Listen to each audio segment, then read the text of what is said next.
নমস্কার, আমি গোবিন্দদেব গোস্বামী দেববাণী অ্যাস্ট্রোলজিতে সবাইকে স্বাগত জানাই।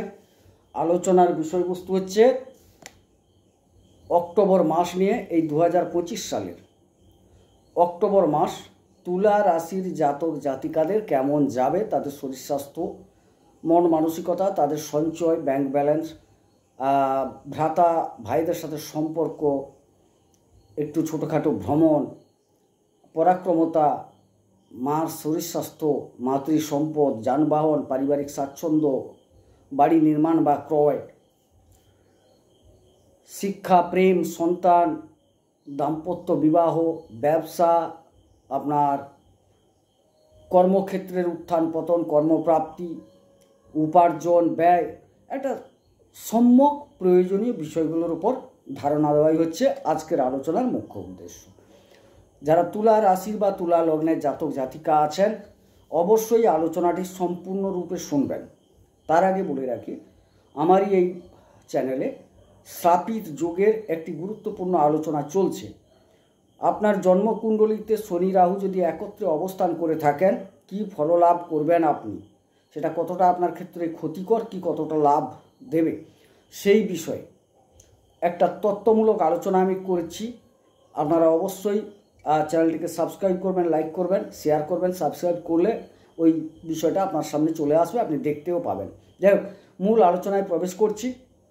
আজকের আলোচনা হচ্ছে তুলা রাশি কালপুরুষ চক্রের সপ্তম ঘর, যেখানে আমি 1 লিখে রেখেছি।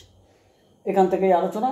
এই জায়গায় দেখা যাচ্ছে দ্বিতীয়পতি মঙ্গল তিনি অবস্থান করে থাকবেন 28 তারিখ পর্যন্ত, এবং এই রাশির অধিপতি হচ্ছেন শুক্র।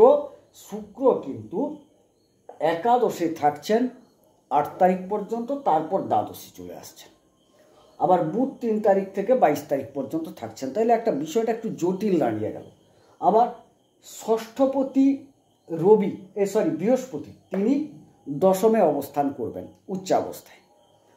তাহলে এবারে ঘটনাটা হলো কি, শরীর স্বাস্থ্যের দিক থেকে না, শরীর স্বাস্থ্যের দিক থেকে দেখা যাচ্ছে যে হ্যাঁ, আপনার কিন্তু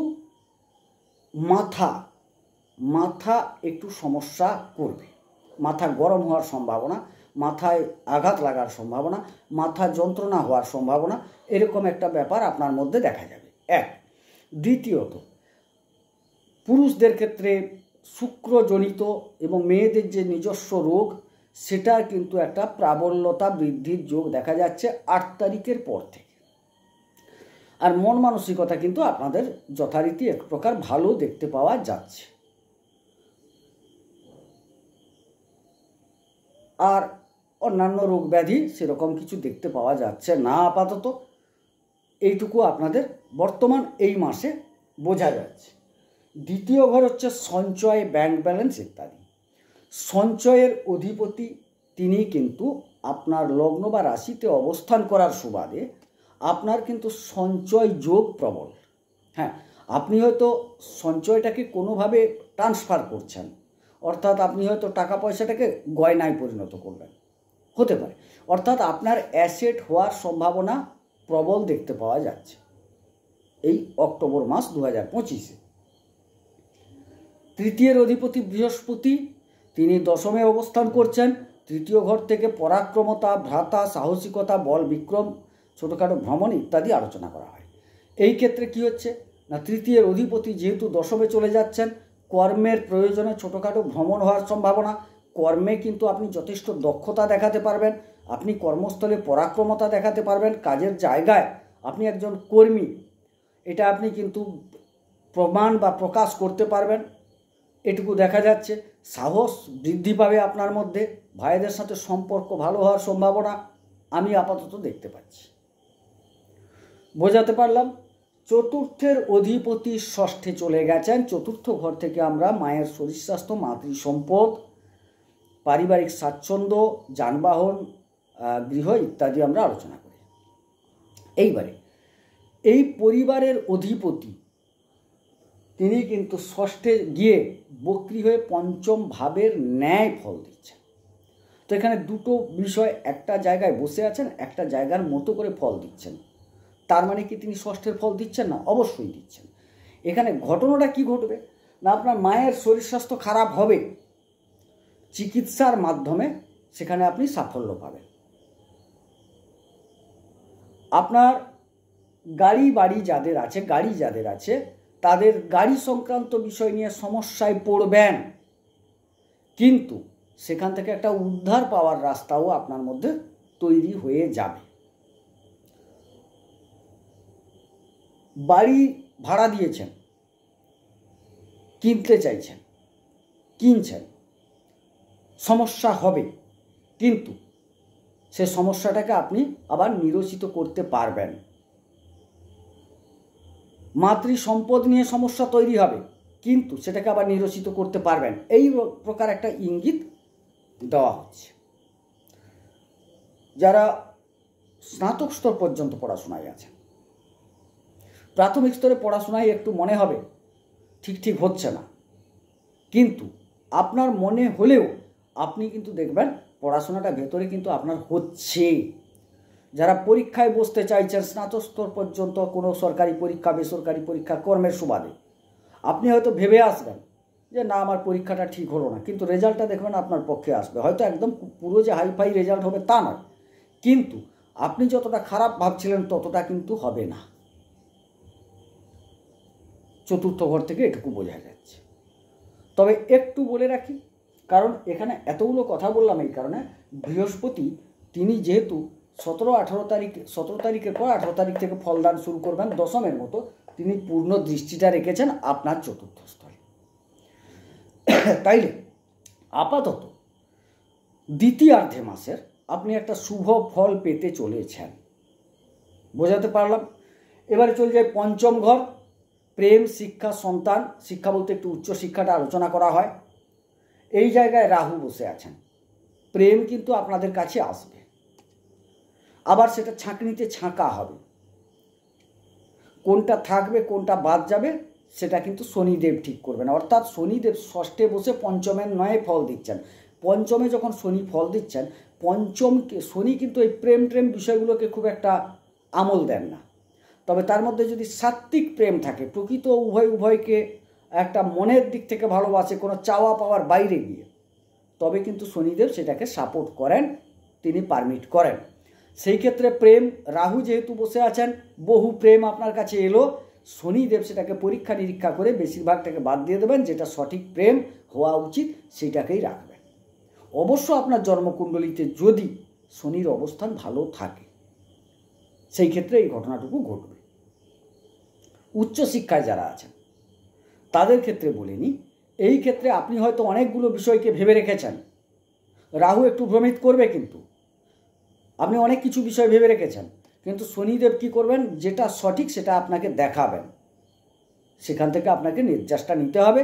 আর পঠন পাঠন যারা করছেন, রাহু কিন্তু আপনাকে ভ্রমিত করাবেন বিভিন্ন দিকে, আপনাকে কিন্তু শনিদেব আবার একটু পরিশ্রম করিয়ে ফলদান করবেন। এখানে কিন্তু সহজে ফল পাবেন না, কারণ রাহু আপনাকে বিভিন্ন দিকে আপনার মনটাকে নিয়ে যাবে। সেক্ষেত্রে আপনাকে মনঃসংযোগ করতে হবে, পরিশ্রম করতে হবে, তবে গিয়ে আপনি সাফল্য পাবেন। কারণ এটা একটা সাফল্যেরও ঘর, যদিও এটা কিন্তু রেজাল্টের ঘর বলছে না, যে পরীক্ষা দিয়েছি তার রেজাল্ট না, সেটা অন্য জায়গা থেকে বিবেচনা হয়। একটা সার্বিক সাফল্য এটা থেকে বিবেচনা করা হয়, প্রতিষ্ঠা বিবেচনা করা হয়। অতএব যারা উচ্চ শিক্ষা করে কোনো পরীক্ষা নিরীক্ষায় বসছেন, গভর্নমেন্ট চাকরির ক্ষেত্রে আপনাদের কিন্তু যথেষ্ট পরিশ্রম করতে হবে। তবে কর্মপ্রাপ্তির যোগ আছে, সেটা আমি যখন যাব দশমে আলোচনা করব বা ষষ্ঠ থেকে আলোচনা করব। কর্মপ্রাপ্তির যোগ আছে, অর্থাৎ আপনি যদি পরিশ্রম করেন, শনিদেব পরিশ্রম করাতে চাইছে, তখন কিন্তু বৃহস্পতি আপনাকে দেওয়ার জন্য প্রস্তুত আছে। এবারে চলে যাই ষষ্ঠ ঘর, রিপুঋণ, রোগ, শত্রু এবং কর্মপ্রাপ্তির দিকটা নির্দেশ করে। অধিপতিকে বৃহস্পতি কোথায় আছেন, দশমে। কথাটা খুব সুন্দর, দশমে আছে, অর্থাৎ দশমে ষষ্ঠ আর দশমের একটা কানেকশন হয়ে যাচ্ছে। এখান থেকে আপনার একটা কর্মপ্রাপ্তির যোগ কিন্তু আমরা দেখতে পাচ্ছি। যদি আপনি এই যে আগে বললাম, যদি আপনি ঠিকঠাক পরিশ্রম করেন, অবশ্যই একটা কর্মপ্রাপ্তি আপনার জীবনে ঘটতে চলেছে। সুতরাং এই জায়গাটাকে কাজে লাগাতে হবে। যাই হোক, আপনার ষষ্ঠে শনি বসে আছেন, শনি কিন্তু ষষ্ঠে ভালো ফল দেন, কিন্তু তিনি কিঞ্চিত সেখানে ফল দিলেও তিনি কিন্তু পঞ্চমের মতো ফল দেবেন, যেহেতু তিনি বক্রী অবস্থায় আছেন।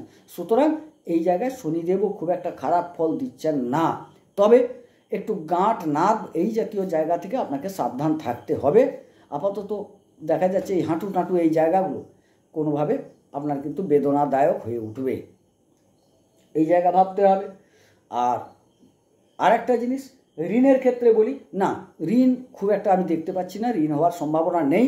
আবার শনিদেব ঋণ গ্রহণ করার ক্ষেত্রে একটু বাধা দান করেন, তিনি পছন্দ করেন না। বৃহস্পতি তো একদমই না, অর্থাৎ বৃহস্পতি ষষ্ঠপতি হয়ে দশমে এসছেন। সুতরাং আপনার কিন্তু ভাবার দরকার নেই, ঋণ হওয়ার সম্ভাবনা খুবই কম, বরং সঞ্চয় যোগ আপনার দেখা যাচ্ছে। শত্রুতা, একটু বয়স্ক ব্যক্তি শত্রু হতে পারে, এটুকু বোঝা যাচ্ছে। কর্মক্ষেত্রে যে শত্রুতাটা তৈরি হওয়ার সম্ভাবনা দেখতে পাচ্ছি। সুতরাং আপনার কর্মপ্রাপ্তি, যারা কর্মে আছেন তাদের তো ভালো যাবে, সেটা দশমে গেলে আলোচনা করব, কিন্তু এখানে শত্রুতা যোগ একটু থাকছে, আপনাকে চোখ কান খোলা রাখতে হবে। সপ্তম স্থল, দাম্পত্য, বিবাহ, ব্যবসা ইত্যাদি আলোচনা করা হয়। তার অধিপতি আপনার লগ্নে চলে এসছে, অর্থাৎ আপনার পার্টনার আপনার কিন্তু অনুগত হবে, অর্থাৎ আপনার কথা মেনে চলবে।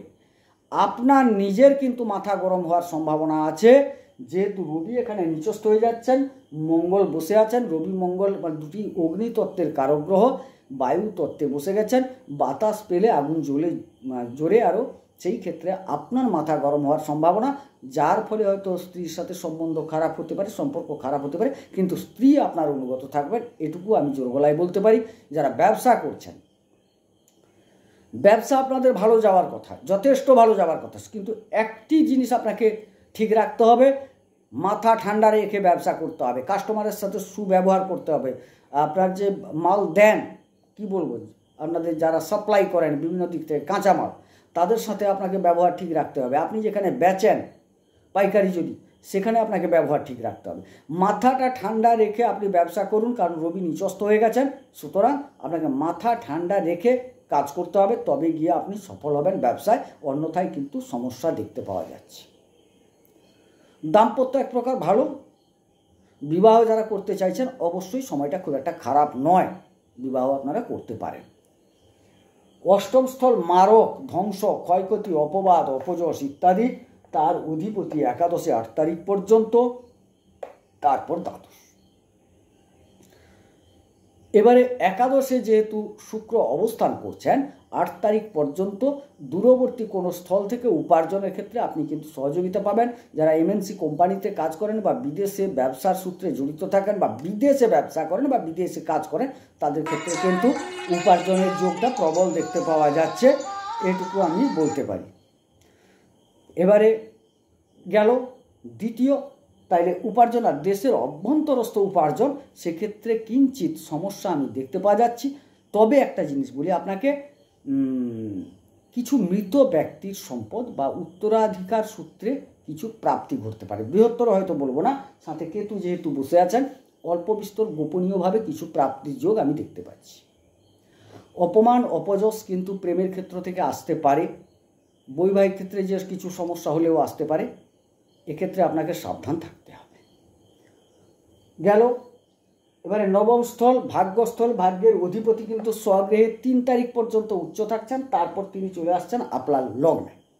তাইলে তিনি একাধারে নবমের অধিপতি এবং দ্বাদশের অধিপতি হয়ে দ্বাদশে অবস্থান করছেন, পরে লগ্নে আসছেন। ভাগ্য, দূরবর্তী ক্ষেত্র থেকে ভাগ্যের সহায়তা পাবেন যথেষ্ট, এবং যারা আধ্যাত্মিক কর্মে যুক্ত আছেন তারাও যথেষ্ট উপকৃত হবেন, আধ্যাত্মিকতাও আপনার মধ্যে আসবে। আমি যখন দ্বাদশ ঘরে আসবো বলবো, তো ভাগ্যের একটা পরিপূর্ণ সহযোগিতা 3 তারিখের পর থেকে প্রাপ্তির সম্ভাবনা প্রবল। ভাগ্য কোনো দেখার বস্তু নয়, বিভিন্ন কর্ম থেকে যেটুকু উপলব্ধি হয়, কোনোটা ভালো কোনোটা খারাপ, ভালোটা হলে ভাগ্য ভালো, খারাপ হলে ভাগ্যটা খারাপ, এক্ষেত্রে আপনার কিন্তু ভাগ্য ভালো। দশমে, এখানে আবার নবমে বৃহস্পতি থাকছেন, তিনি 17 তারিখ পর্যন্ত, 18 তারিখ তিনি চেঞ্জ করছেন, তাহলে 17 তারিখ পর্যন্ত তো একদম ভালো বলছি, তারপরেও ভালো থাকছে।